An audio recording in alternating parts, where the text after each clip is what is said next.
आप देख रहे हैं खबरों का सबसे विश्वसनीय और धमाकेदार बुलेटिन न्यूज ब्लास्ट नेशनल और आपके साथ में विजेंद्र सोलंकी। राष्ट्रपति चुनाव को लेकर मतदान संपन्न हो चुका है। प्रधानमंत्री नरेंद्र मोदी, गृह मंत्री अमित शाह, बीजेपी अध्यक्ष जेपी नड्डा, भूपेंद्र पटेल, यूपी के सीएम योगी आदित्यनाथ, एमपी के सीएम शिवराज सिंह, केंद्रीय मंत्री जितेंद्र सिंह, केंद्रीय मंत्री अनुराग ठाकुर समेत दिग्गजों ने वोट डाला है। व्हील चेयर से पहुंचे पूर्व पीएम मनमोहन सिंह। वोटिंग से पहले पीएम मोदी संसद भवन परिसर में मीडिया से रूबरू हुए। उन्होंने कहा कि बाहर की गर्मी कम नहीं हो रही, पता नहीं अंदर की गर्मी कम होगी या नहीं। संकल्प लेने का कार्यकाल है, संसद में सार्थक चर्चा होनी चाहिए। आजादी का अमृत महोत्सव चल रहा है, विपक्ष संसद की चर्चा में शामिल हो। संसद में खुले मन से चर्चा होनी चाहिए और इसी सत्र में राष्ट्रपति उपराष्ट्रपति का चुनाव, सदन का सर्वाधिक सदुपयोग हो। सांसद इस सत्र को उपयोगी बनाए, जरूरत पड़ने पर वाद विवाद होना चाहिए। संसद में सकारात्मक चर्चा सांसदों को करनी चाहिए। राष्ट्रपति चुनाव को लेकर मतदान संपन्न। लोकसभा स्पीकर ओम बिरला ने कहा कि चुनाव लोकतंत्र का उत्सव है। देश में हर चुनाव को उत्सव के रूप में मनाया जाता है। सभी सदस्य इस चुनाव को उत्सव के रूप में मनाएं। सभी सदस्य इस उत्सव में शामिल भी हो।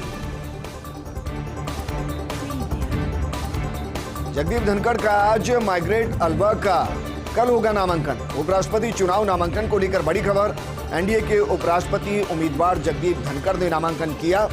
जगदीप धनखड़ ने नामांकन में पीएम नरेंद्र मोदी प्रस्तावक बने हैं। राजनाथ सिंह, जेपी नड्डा सहित कई दिग्गज मौजूद रहे। विपक्ष की उपराष्ट्रपति उम्मीदवार मार्गरेट अल्वा कल दाखिल करेंगी नामांकन। नामांकन के बाद बोले एनडीए के उपराष्ट्रपति पद के उम्मीदवार जगदीप धनखड़, मैं किसान के घर में पैदा हुआ हूं। कक्षा 6 में पढ़ने के लिए 6 किलोमीटर पैदल गया। स्कॉलरशिप के जरिए आगे की पढ़ाई की।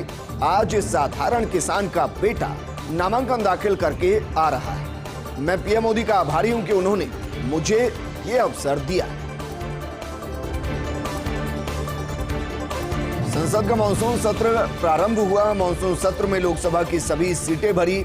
सत्र के पहले दिन 4 नए सदस्यों ने शपथ ली। सिमरनजीत सिंह, घनश्याम लोधी, दिनेश लाल यादव, निरूहा, शत्रुघ्न सिन्हा नए सदस्य बने हैं। नवनिर्वाचित सांसदों को लोकसभा अध्यक्ष ओम बिरला ने बधाई दी और कहा कि 4 नए सदस्य आने से लोकसभा की सभी सीटें भर गई। लोकसभा की सदस्य संख्या 543 हो गई है। लोकसभा अध्यक्ष ने सभी नए सदस्यों को बधाई दी। लोकसभा की कार्यवाही कल 19 जुलाई सुबह 11 बजे तक के लिए स्थगित कर दी गई। माननीय सदस्यगण, मुझे सभा को सूचित करना है कि हाल ही के उपचुनाव में के बाद 7वीं लोकसभा के लिए चुने गए चारों सदस्यों को मैं बधाई देता हूं और इसलिए भी बधाई है कि आज के परिणाम स्वरूप लोकसभा में कोई भी स्थान रिक्त नहीं रहा। मैं सभा के पूर्ण होने के अवसर पर लोकसभा के सभी माननीय सदस्यों को बहुत बहुत साधुवाद देता हूं। आगे बढ़ते हैं और बात करते हैं शिवसेना की। ऐसा लगता है कि शिवसेना को लगने वाले झटकों का सिलसिला लगातार जारी। एक और झटका लगा है। पूर्व नेता प्रतिपक्ष और मंत्री रहे रामदास कदम ने पार्टी से इस्तीफा दे दिया है। इससे पहले उनके बेटे विधायक योगेश कदम शिंदे गुट में शामिल हो गए थे। दरअसल रामदास कदम की पिछले महीने अनबन हो गई थी। परिवहन मंत्री अनिल परब के साथ अनबन हो गई थी। उन्होंने की थी शिवसेना में दरकिरार किए जाने की शिकायत। वहीं ऐसे अटकेले हैं कि इस विवाद के बाद कदम शिवसेना छोड़ देंगे, लेकिन संजय राउत से मिलने के बाद कदम को मना लिया गया। अब रामदास कदम ने दिया शिवसेना की लीडरशिप से इस्तीफा। मंत्री पद से इस्तीफे पर टीएस सिंहदेव की साफगोई। सिंहदेव ने कहा, पंचायत और ग्रामीण विकास एक अहम विभाग है। इसके कुछ बहुत ही संवेदनशील पहलू हैं, जिसमें मुझे महसूस होने लगा था कि मंत्री की भूमिका संभालते हुए मैं लोगों की मंशा के अनुरूप काम नहीं कर पा रहा। उस परिस्थिति में बेहतर यह होता कि जब आप कुछ नहीं कर पा रहे हो तो खुद को उस जिम्मेदारी से पीछे कर लीजिए। उसी को लेकर मैंने मुख्यमंत्री को पत्र लिखा था। मैंने बगावत के तौर पर इस्तीफा नहीं दिया। वरना ऐसा होता तो मैं सभी विभागों से इस्तीफा दे सकता। विदेश यात्रा ब्रेक पर बोले दिल्ली सीएम अरविंद केजरीवाल, मुझे समझ नहीं आ रहा कि मुझे क्यों रोका जा रहा है। सिंगापुर सरकार ने मुझे दिल्ली मॉडल को लेकर स्वास्थ्य स्कूलों में सेवाओं की वृद्धि के बारे में बताने के लिए बुलाया है। इससे देश को अंतर्राष्ट्रीय स्तर पर बढ़ावा मिलेगा। राष्ट्रपति चुनाव को लेकर केजरीवाल बोले, मैंने भी अपना वोट डाला है। मैं उम्मीद करता हूं कि देश को सही और एक अच्छे राष्ट्रपति मिले।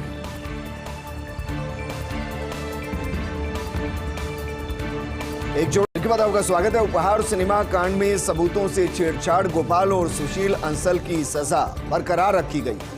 पटियाला हाउस कोर्ट से अंसल बंधुओं की अपील खारिज कर दी गई। निचली अदालत का फैसला बरकरार रखा गया।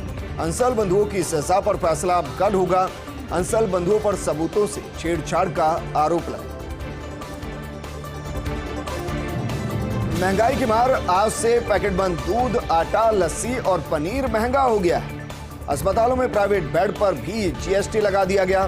पिछले महीने जीएसटी काउंसिल ने अपनी बैठक में फैसला किया था। घरेलू उपयोग की कई चीजों पर जीएसटी लगाने और कुछ चीजों पर जीएसटी दरों में इजाफा करने का फैसला लिया गया।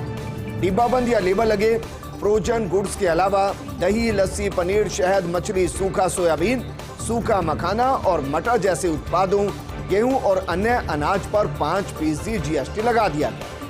अब तक इन चीजों पर लगने वाली जीएसटी में छूट मिलती थी। स्टेशनरी के सामान और एलईडी लैंप पर जीएसटी बढ़ाकर 18% कर दी गई।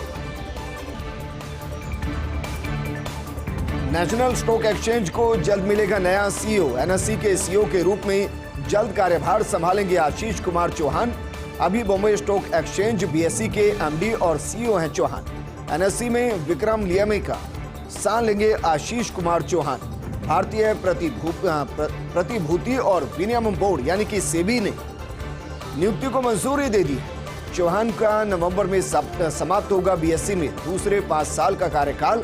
ऐसे में बीएसई ने शुरू कर दी है नए प्रमुख के चयन की प्रक्रिया। वहीं ट्रेडिंग के पहले सोमवार पर शेयर बाजार में जोरदार उछाल देखा गया। सप्ताह के पहले दिन बाजार में बाहर आई। सेंसेक्स 760 अंक उछला। शेयर बाजार में आज लगातार दूसरे कारोबारी सत्र में तेजी देखी।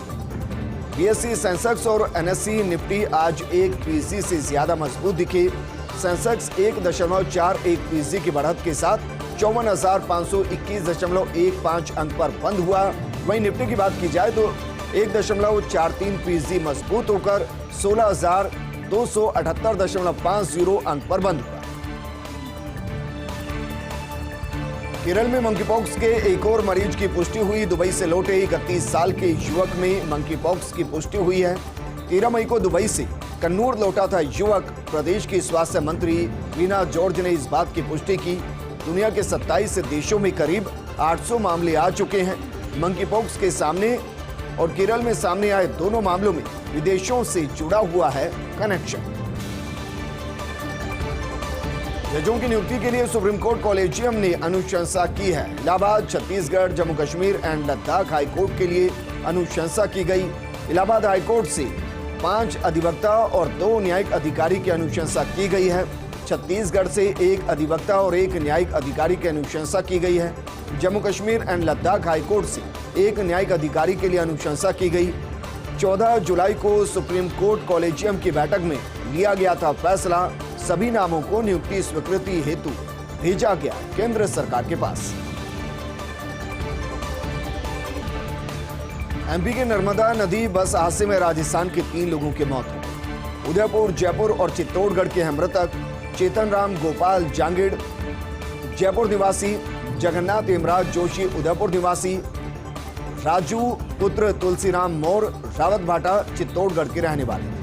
मुख्यमंत्री अशोक गहलोत ने हादसे पर दुख जताया। आचार्य वर्धमान सागर के मंगल प्रवेश पर मुख्यमंत्री गहलोत ने शुभकामनाएं दी। सीएम गहलोत ने कहा कि संतों के आशीर्वाद से मिलती सही दिशा। राजस्थान की धरा पर संतों का आगमन प्रदेश के लिए महत्वपूर्ण है। संतों के आशीर्वाद से हमें जीवन में आगे बढ़ने के लिए सही दिशा और मार्गदर्शन मिलता है। श्री महावीर जी जैन समुदाय के साथ ही सर्व समाज के लिए आशा का केंद्र है। ऐसे अतिशयकारी क्षेत्र पर संतों के चातुर्मास से न केवल आसपास के श्रावकों को बल्कि देश और प्रदेश से बड़ी संख्या में आने वाले श्रद्धालुओं को भी लाभ मिलेगा। भगवान महावीर के दर्शन के साथ साथ आध्यात्मिक चिंतन का लाभ मिलेगा। आचार्य श्री के सानिध्य में 24 वर्ष बाद श्री महावीर जी में होने जा रहा महामस्तकाभिषेक। सवाई माधोपुर नगर परिषद सभापति विमल चंद महावर बीपीएल की श्रेणी में है। सभापति बनने के बाद भी ले रहे महावर बीपीएल श्रेणी का लाभ सभापति बनने के बाद से अब तक ले चुके हैं 560 किलो गेहूं। अन्य योजनाओं का भी वो लगातार लाभ उठा रहे हैं। मामले की 21 जून को जिला कलेक्टर को शिकायत दी गई, लेकिन 1 महीने बाद कोई कार्रवाई नहीं। जिन लोगों ने नियम विरुद्ध उठाया था बीपीएल का लाभ, उनसे जिला रसद विभाग वसूली कर चुका, लेकिन सभापति के रसूख के चलते रसद विभाग भी कोई कार्रवाई नहीं कर पा रहा। राजस्थान के 651 गांवों में बन रही अवैध शराब। प्रदेश में अवैध शराब बनाने वाले 651 गांव चिन्हित किए गए। कुल 651 गांवों की सूची तैयार की गई। सर्वाधिक 190 गांव कोटा के और 137 बारां जिले के। इन गांवों में होता है अक्कड़ शराब का निर्माण और विक्रय।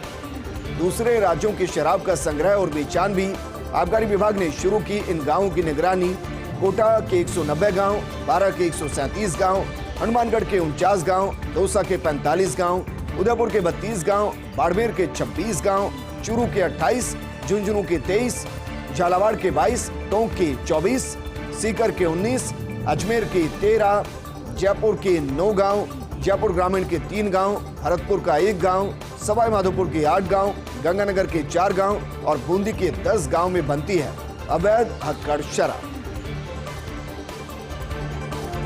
इस बुलेटिन में फिलहाल इतना ही, लेकिन आप बने रहिए फर्स्ट इंडिया न्यूज के साथ, क्योंकि खबरों का सिलसिला लगातार जारी है। नमस्कार।